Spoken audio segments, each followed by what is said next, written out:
how deep is this fraud here inside of Minnesota? It is far worse than anybody can imagine. You heard it's 7 to 10 billion and maybe more, and now the numbers have been revised and put out there publicly that they think it's more like 8 billion.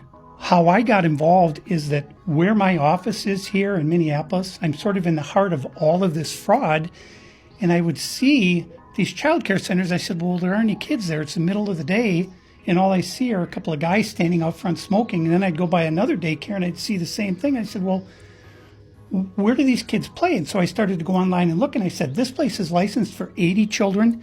They had 0 children. Every time I went by there, they never had a single child there. Then I started to see all these transportation companies going around, and it was always a Somali driver. And I said, well, that's great. They're out there transportation contributing, but they never had a passenger, never, ever once.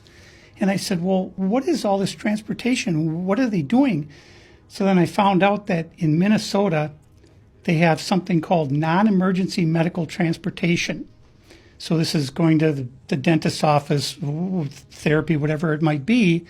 And I said, well, how many of these companies are there? And the research came back that there are 1,020 of them, and more than 800 of them are Somali-owned. Nobody from the state of Minnesota ever cross-checks to see if any rides were ever actually provided. All they did was write the check.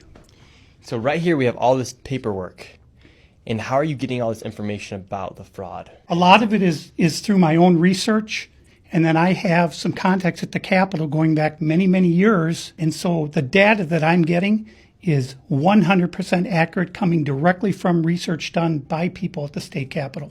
All this paperwork right here, what are we looking at? The areas of fraud that I have numbers for are mostly related to child care. This is massive fraud that is beyond anyone's imagination, the scope. And so, for example, there's a child care not far from here in Minneapolis that has two child cares listed at the same address. And together, they're licensed supposedly for 120 children. I have never seen a single child there ever, and I've been by that place at least 100 times.